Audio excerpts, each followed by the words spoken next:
Hunt County, and welcome to the Monday Market Update presented by At Home Texas Real Estate.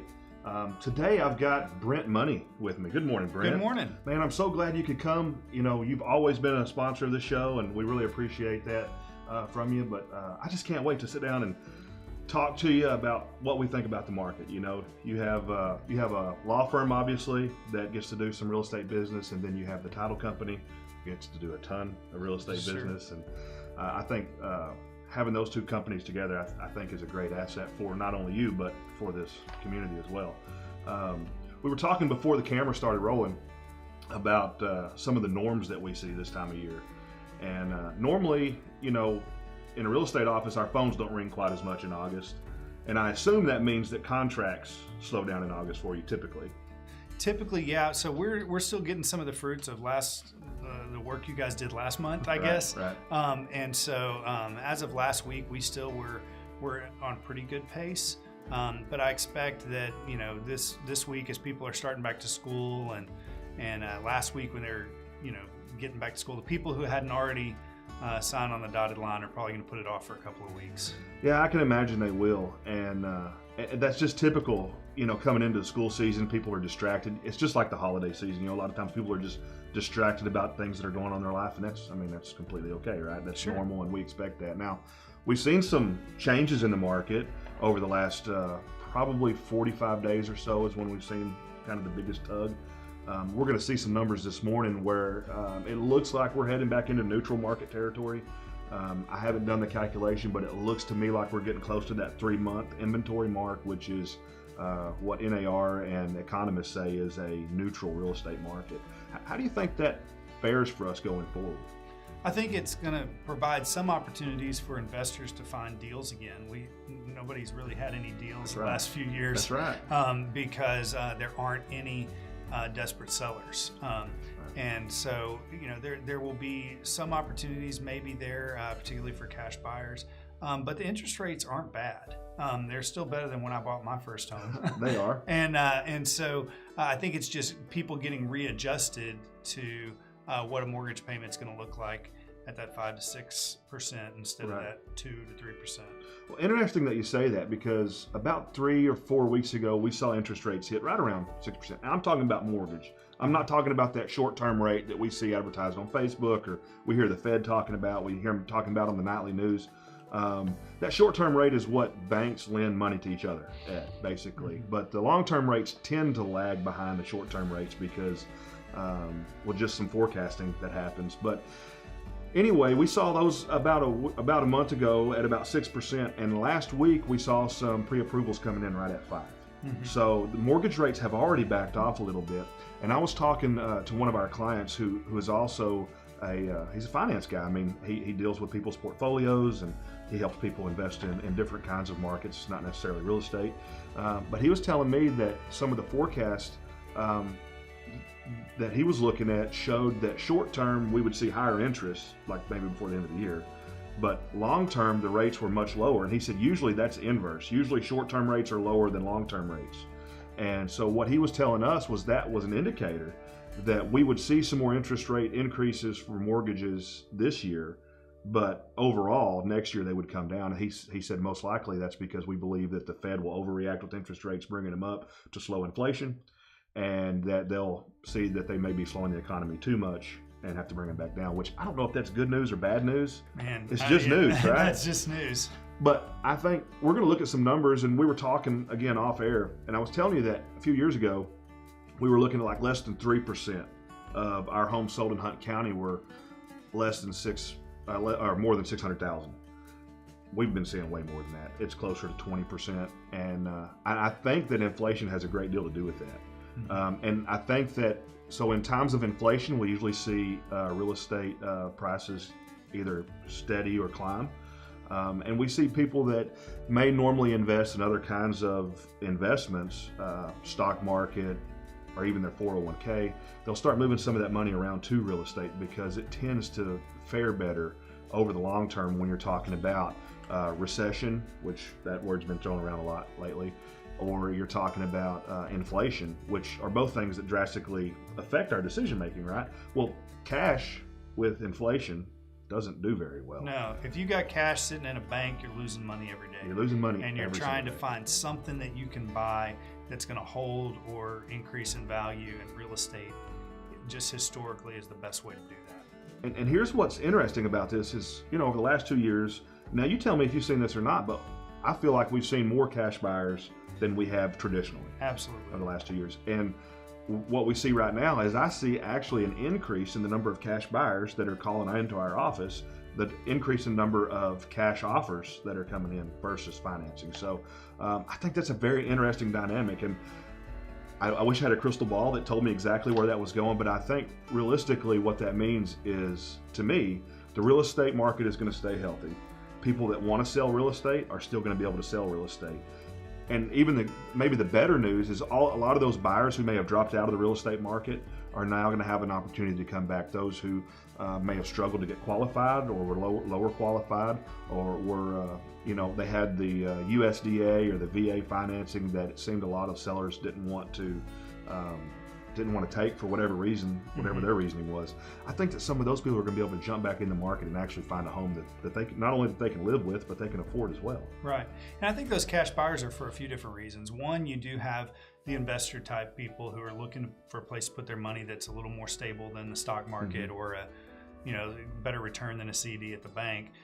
You also have people who are selling houses and have a lot of equity and they're throwing it in there. But you also have people who, they may have had cash at 2 to 3%, but they'd rather use the bank's money if interest rates are that low. Yeah. And now, as interest rates have gone up a little bit, they'll just go ahead and pay cash for it. Well, this sounds like a very familiar conversation. I think we've had this conversation before about should we leverage or should we pay cash. Right. And it's always interesting, because at times of higher risk, of course, you don't want to use your cash.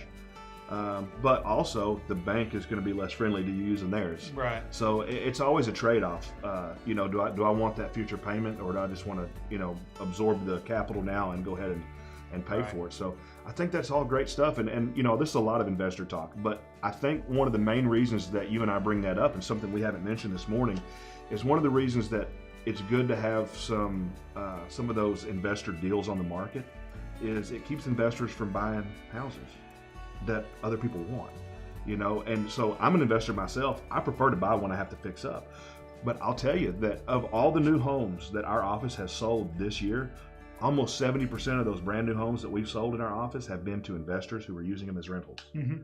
That means that Hunt County, and if that tradition or if that trend is similar across all real estate platforms in Hunt County, which I don't have any reason to believe that it's not, if that trend holds, that means that we're not really increasing the number of owner occupants in Hunt County. Right. That we're really increasing the number of rentals, which is good because we have an influx of people. But at the same time, I believe that those owner occupants really help bring more ownership and more pride into the community. So it's good to have both. And I think that we're leaning into a market that may help more owner occupants purchase real estate. Right. But then I had a guy I was talking to the other day that really wanted to buy a house for himself and couldn't find what he wanted at the price he wanted, and all financing he wanted, all that kind of stuff. But there was an investor deal. I was like, well, maybe you pop into that, go ahead and buy it, get some of that residual income coming in. Right. While you wait, and that's an opportunity. You might be a house buyer, not for yourself, but sure, but to provide a little bit extra income on the side. And what it does for that guy is not only does it give him a place to hold his money that's not losing money necessarily, like having cash under his mattress or wherever he may keep it. Right. But the residual income is good, and also, we don't want vacant homes in Hunt County. We see those, and that the city has really done a great job, I think, at allowing some of these infill homes that we've seen, a lot of the new homes that are going up into existing neighborhoods. They've done a great job with those programs and helping revitalize neighborhoods that had either a bunch of vacant lots or the empty homes, which I see is probably one of the biggest detriments to neighborhoods, because they tend to bring a lot of travelers into the neighborhood, and a lot of just crime for different reasons, because they have a place to hide. Right. And so I think that the city's done a really good job, and I hope that we still see some vacant lots around town, and I hope that their next phase will help and kind of continue what they've been doing. I think it's a good thing for the city. Look at some of the neighborhoods just in and around where you live. You know, there were some neighborhoods that not very far from where you live that I wouldn't let my kids ride their bicycle during the day just a few years ago. Right. But today, many of those places have been revitalized. There's a lot more people there, a lot more eyes on the street, and I would feel safe. And it goes back to the pride of ownership too. And what's fun is, as somebody who drives through that part of town, often you see the house that was dumpy there for a long time, to new nice houses with manicured lawns, nice fresh coat of paint on it. And then a guy goes and says, well, now I got to start mowing my yard. I got to get some of this junk out of here. Got to paint my porch. Right. Make things start looking nice. And so that positive peer pressure that happens in a neighborhood where you kind of raise the standard of living for everybody. Well, and that may be true. Is it positive peer pressure, or was that guy going out his front porch every morning, looking around and going, okay, well, my house matches the neighborhood, and then slowly but surely he's kind of coming around, like, okay, I've got to do something because my house no longer matches the neighborhood. You know, Yeah. is it really a peer pressure thing, or is it just like being revitalized? You know, Yeah, maybe just some excitement. Some excitement, right? Yeah. Like, hey, I just, you know, a lot of people, you know, it's just like your friends that you hang out with, right? Right. You're going to tend to kind of be on their level, right? Right. And I would feel like that the neighborhood's kind of the same way. You move into a neighborhood that's nice and clean, you're going to try to keep your house nice and clean. Absolutely. But if you live in a neighborhood that's going down, then I have a feeling you're probably going to let your house do the same thing, just because you don't want to be the sore thumb or the person that stands out. So I can only imagine some psychology there. Maybe we need a psych major here. Anyway, we're going to take a quick break and hear from our amazing sponsor, and we'll be back in about 30 seconds. At Money Law Firm, we are dedicated and focused on being professional, personal, and proactive. In the title business, there's a lot of paperwork, but when you walk in the door, you don't see that. You see clean, clear walls, you see very straight lines. Everyone here is like family. They have a great team of people. The communication is great. I send as much business as I possibly can down here because they take such great care of us. Welcome back. Now, we're done boring you with the statistics, so let's start talking about the real statistics. Sure. Yeah. So I was telling you before we came on, we have 484 active homes on the market. As of this morning, about 30 minutes before we went live, we had 484 homes on the market. Now that number's down just a little. We sold some last week, which we'll see in the next slide. We had some taken off the market for one reason or another, and we even had a few that expired. So if you see here, this week in Hunt County, we have 60 new listings in the last 7 days, 22 homes sold in the last 7 days, and 18 homes went pending. Now, pending is when, you know, the financing and the option period and all that stuff is kind of over, and we're just waiting for closing now, whether it be, you know, waiting for title to finish doing whatever they need to do, or waiting for the bank to finalize the loan. Title's ready. Title's ready. Title's ready. We're waiting on the lender. Waiting on the lender. I hear you. Or we could be waiting on the surveyor. Yeah, too. that's true. And if the surveyor's not done, the title work can't be done. They all play hand in hand there. That's right. So anyway, for one reason or another, they're ready to close. The buyer and seller are ready to close, but maybe some of the third parties aren't, for whatever reason that may be. And what are you seeing as your normal turnaround right now? If everybody's ready, how quick can you close a deal? Well, I mean, on a lending deal. On a lending deal, Yeah. a cash deal we can close within a week, but Sure. But a lender deal, usually I tell people 30 to 40 days. Now there's some, if there are title issues, it's going to take longer than that. If you're trying to get a different kind of financing, sometimes certain types of federal loans take a little bit longer. But just a traditional bank loan, 30 to 40 days. I'm going to talk to you about title at the end of this, so okay. That's a great leeway into that. So our total sold this last week was almost 8 million, up from 5.3 million the 7 days of last week, with an average sold price of $359,000. I was telling you that kind of been ranging between 320 and 360 lately. So I think some really healthy numbers. Glad to see that tick up from last week. And one of the main reasons, one of the houses that sold was 1.7 million. Yeah, in the that'll last 7 skew days. the average a bit. That will skew the average a bit, and it will also skew the total sold number. So let's look at our first house here we have listed. This is a brand new listing offered by At Home Texas Real Estate. It's 3757 County Road 3328 here in Greenville. It's on, this is the surprising part, it's on 8.55 acres. Yeah, so those are hard to find. Yeah, it's $429,000 is the listing price, and when I first saw it, I thought, oh, okay, well, that's kind of neat. But you know, expecting to see it's on 3 acres, but it's got 5 extra acres with it, so I think that's actually a really good number. 3-bedroom, 2-bath, 1,400 square feet, built in 1984, according to the owner. They've made the floor plan a little bit more open. I love the wood burning stove. Now, this is something, we've had a couple of ice storms recently, and last I checked, you can't hardly get a wood stove. They're almost a year out when you order one right now because of the ice storms and whatnot. People have really back ordered them, and then you have the supply chain issues that we've been seeing coupling in. We with got that. ours just in time then. We bought ours about 3 or 4 years Did ago. you? And man, it's been a Lifesaver. lifesaver. Absolutely. And man, you know what? When you have to have that thing stoked up, or even when you have electricity and you've got it stoked up anyway, it just kind of draws the family in. Oh, man. And I love how it does that. So We didn't get it for energy savings or because we weren't going to have any kind of electricity for a while. We got it because it just provides a homey atmosphere, kind of a coziness. Absolutely does. And I love that kids want to get up close to it. And, Yeah, that's right. I mean, you wind up having family game night on the floor right in front of the thing. Yeah. I love it. And then here's the kitchen. I love what they've done. Maybe not my choice in colors, but you've been seeing this trend on remodeled homes where they've really tried to fix up the cabinets that were there. And these cabinets, I've seen the other pictures too that I don't have here. They're in phenomenal shape. And they've really cleaned them up, and they made sure. I even look at the lines. One of the things as a remodeler myself, I kind of look at the doors are straight. You know, they're straight. They're in good shape. So really, really good I kitchen. think the floors cabinets. look great. They do look great. And the thing about those cabinets, you can't hardly get those kind of cabinets down at Home Depot or Lowe's. I mean, that's something that you're going to have a custom cabinet maker to get something built with that kind of quality.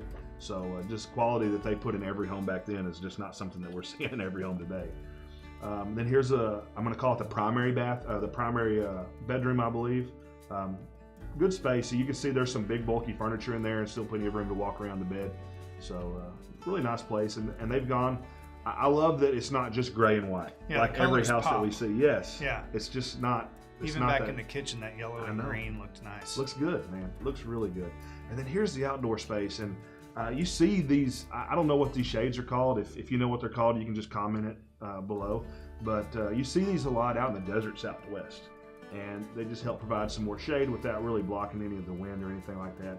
And I think it just makes for a great outdoor living space. Now, again, it's on 8.5 acres, so there's more yard back the other direction. And I had to choose one picture or the other, and this is the one we got. Nice trees too. Nice trees, and I love that the deck hangs out, underneath the overhang. So you have more deck there than overhang, and you have plenty of room for all that furniture and stuff. You can. My wife would tell you that she would love to be able to sit out there and not worry about getting chiggers because the lawn furniture is not in the lawn. Yeah, that's right. That's what she loves about it. So that's 3757 County Road 3328 in Greenville, listed at $429. The next one's going to be 3225 Button Brush Drive in Royce City.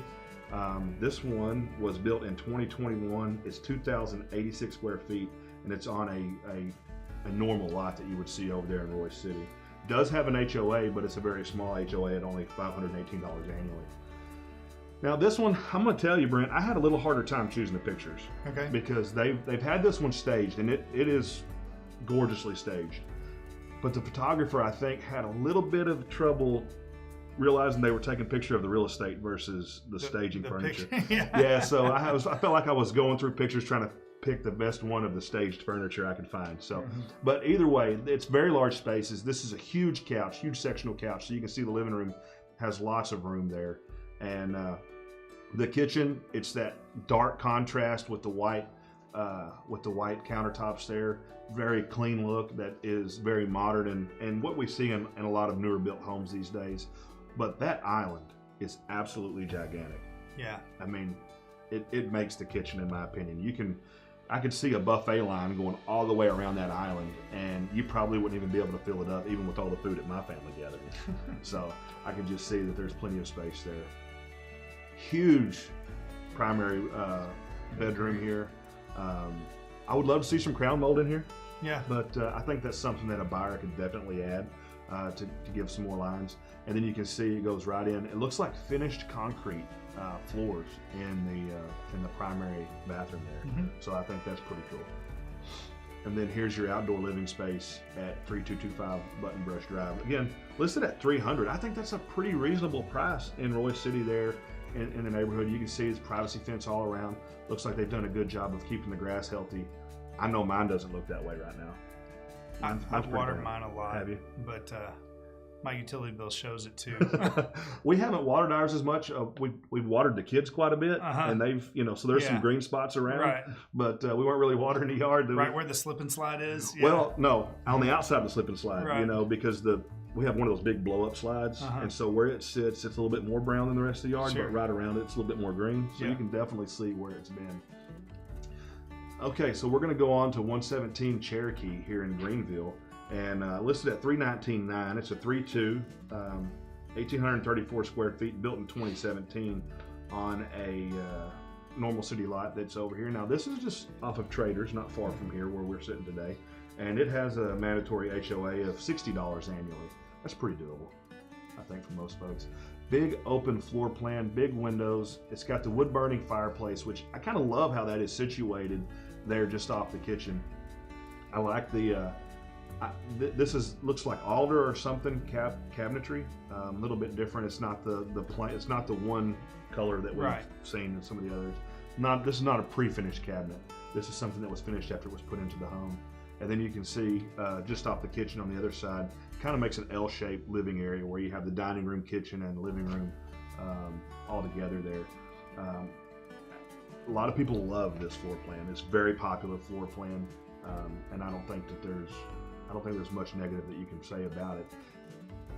These trough ceilings are really popular in that neighborhood, Yeah. and it's like a double trough. There may be a different word for that, but I like the dimension and the texture that it brings into the room here in this master. I know this isn't about the house, but I like that place at the end of the bed for you to sit and tie your shoes Tie your or shoes. whatever. That's put on something your boots. that mine is definitely missing for Yeah. sure. I have to carry mine into the living room. But that's okay. And then here's the outdoor space. Oh, Now man, they have a that's nice. second. I think they have a second drive around the back, and then it's got some grass there. But then that Pergola? Pergola. Yes, I was Yes. missing the word. And pictures I didn't bring of this. There is in the garage.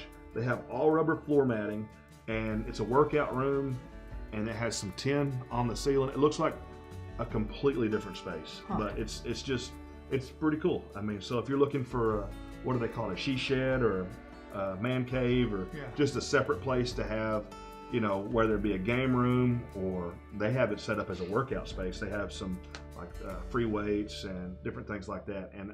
But that's really cool. And honestly, at $319,900, I don't think that extra space is really figured into that price. Because with that extra amount of space, I don't think you're going to find many places in Greenville for $319,000. I know it says $1,834, but when you add that garage space in, that's like 500, 600 extra square feet. So that's not reflected in the price. So that's really cool. All right, so that's it for the new listings.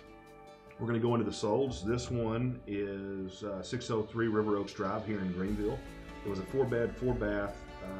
It was listed for $425,000. I don't think it sold at quite that, but this is one I was telling you. They started to stay on the market a little bit longer. This one was on for 42 days. And then we have one over near your neighborhood, 707 Park Street. That's this not my one, neighborhood. That's in Commerce. oh, this is Commerce. I'm sorry. Yeah. I didn't see that.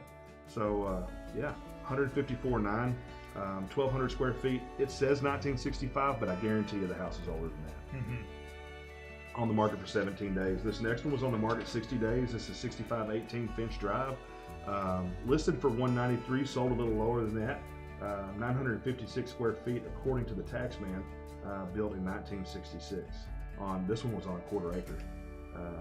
Again, 6518 Finch Drive here in Greenville. And that's all we have here. Now, I wanted to talk to you about title. So at the end of last year, I read an article. I don't remember which publication put it out, but it was going on and on about how title insurance was a scam in Texas. Now, the article quoted a whole lot of stats about how many billions of dollars in insurance premiums are collected in Texas, and then relatively, I think it was 0.1% of that was paid out, where in other states they were showing like 25 to 50% of the premiums were paid out, and that it was just a scam because people don't have to use it in Texas. And now I'm gonna tell you that my first reaction to that article was in the article. Nowhere in the article did it state how many corrections are made by the underwriters. How many things are asked for, how many problems are solved between the time we go under contract and the time it's closed. And really, I believe that most of the title insurance companies that we deal with, including yours, what we see is we've been seeing a whole lot of title issues. It seems like almost every deal has something that needs to be corrected. And I really believe that's the largest contributor to why those stats are so low in Texas for the payout. And I also believe that if you hadn't paid for title insurance, those things would not have been found or caught. Sure. And so I think you asked and answered the question pretty well. But yeah, we're not. It's not just like a normal insurance where you buy insurance and then if something unexpected happens, then the insurance company pays out. There's a storm, there's a fire, there's a flood, there's a car accident, whatever. We're actually assessing the risk and eliminating the risk, and then basically you're paying for assurance that we've eliminated all the risk. But that payment goes partly for all of the pre-work that we do. Right. Another issue is that other states, every state handles title insurance and the closing process a little bit different. Absolutely. And there's two different sides to what we do. One side is what we've been talking about, the title insurance side, where we actually make sure that the person at the end of the day gets clean title and they know where their easements are and all their liens from the seller are gone and all of that kind of stuff that we clear up. The other part is just quarterbacking the whole transaction, coordinating with the surveyor, the lender, the buyer, the seller, the buyer's agent, the seller's agent, the prior lender, judgment creditors, anybody that's out there. So we're communicating with all those people, and then we're also collecting all their money and then divvying it out to everybody. And a lot of the mistakes that are made in our industry in Texas are not really on the title side, because we've got a pretty good streamlined process there, but it's on the escrow side. You don't send enough money to pay off the taxes because the taxes were recalculated, or there's a change or something like that. And so the money that you're paying is really covering two different aspects of what we do. It's not just the title risk, but it's the escrow risk, that the risk of fraud, right. The risks of just missing something or sending the wire to the wrong place. And I think a lot of, if you talk to people in the title industry, the main risks that we're making sure of every day is that we pay off everything we're supposed to. We don't overpay, we don't underpay. Everything is to the penny, exactly where it's supposed to go. So a lot of calculation happens, and just in our small community and just some of the ones that I've been privy to, I get to see, I don't get to see as many transactions as you do probably, but I get to see a lot of transactions because I'm over other agents, and so when there's a problem, they bring it up the flagpole, and usually I'm the one at the top that gets to deal with it. So we see a lot of times where things get filed late, and that's not because the title company filed it late. It's because whoever down at the county didn't file it on time. And one of the main ones, we see a lot of mowing liens from around that seem to get filed after a property closes. And what's interesting about that is sometimes it seems like that happens even on properties that had other mowing liens, and we've called and asked for payoff. You would think that would say, oh, by the way, we have this one we haven't filed yet. I don't know. There's a lot of things like that happen, but my main thing is there ever a situation where you believe that somebody shouldn't have title insurance? Because we see just going through that underwriter process clears up so much mud. It really clears the water. I can't think of a reason not to have title insurance. Yeah, and I thank you for that advertisement. And generally, I would agree. I have had clients, or even title customers, that because of the specific circumstances, and I don't want to get into specifically right now, but where I say, you know what, you're probably okay in this case. Enough about this transaction is within the family or whatever. That's not necessary. There's some transactions that title won't insure. We've been there. There's just, hey, I want to buy this house, and because we're not in the business of taking unknown risks, we can look and say we can't insure that because you have gaps in your chain of title. That doesn't mean you can't buy it. It just means we can't insure it. And so you buy it, you just buy it subject to the risk that you could have an heir from 20 years ago come up and say, hey, I own a quarter of that. You know, the title process eliminates those risks, but sometimes it's more expensive to clean it up than it is to just take the risk and go on. Well, I know title companies don't like sheriff deeds. I know that. Yeah. Not so much, but we've bought some from foreclosure before where we've gone back. You know, 'cause when you go through the foreclosure process and you're buying straight from the steps of the courthouse over there, Right. You're not going to get a title policy. But we have gone back after the fact and got a title policy because, especially if it's a house that we plan to, fix up and then sell and flip, Right. we want to make sure the title's already clear before we go under contract. And part of that just has to do with we're more than a flipper in town. You know, we have a big real estate business and we feel like that our name is on the line. But the bottom line is that there's a lot of people out there that are naysayers about title insurance. And I just wanted to take the opportunity and kind of clear up the reason that title insurance in Texas doesn't pay out a lot is because we have really good underwriters who tend to catch it. Their job is to keep the title insurance company from having to pay out, to catch it up front instead of catching it after the fact. And I think that really says a lot about the industry that we're living in. Well, and I'll say before I got into it, I remember my parents used to talk about the same thing. They said, why do I have to get a title insurance for, every time I refinance, I have to get a new title insurance. There's nothing, nothing's changed. I still own it. Well, first of all, the rates do help the refinancer. They're not paying the same amount. But the main thing is the bank that's lending the money wants to make sure you haven't done anything. So Right. You may know you haven't done anything. Right. Hey, I know I don't have any liens. I know I don't have any judgments. I know I didn't, sell it to somebody and not tell my bank. But the bank, before it plops down another $200,000 or whatever on a refinance, wants to make sure that they are first in line and that nobody else has a claim on that property that's their collateral. Absolutely. And so you have to understand that the banks aren't in business of taking risks either. Right. Well, they do take some risk, but they don't want to take unknown risk. And That's right. we have run into it, and I'm sure you've had to clear some of these up before, where somebody had a lien, a mechanic's lien. We go and start looking at it, and it was filed on the wrong property. Absolutely. And so you may know that you don't have any liens, but you may not know that you have a lien that you knew nothing about. That's and right. I think that's what's so important about it. And it's just like the whole heir thing. A lot of people misunderstand heirship in Texas, and especially if there's been a divorce and a remarriage, some of those percentages don't line up just the way that you would intuitively think they do.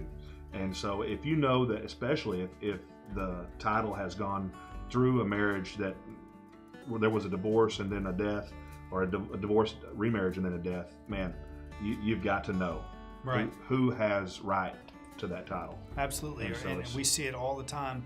Well, I got it in the will. Well, did you probate a will? What does that mean? What does that mean? Yeah, I read the will. It says I got it. I've got it. Right. No, you have to go through a court process to Yes. ensure that that's the case.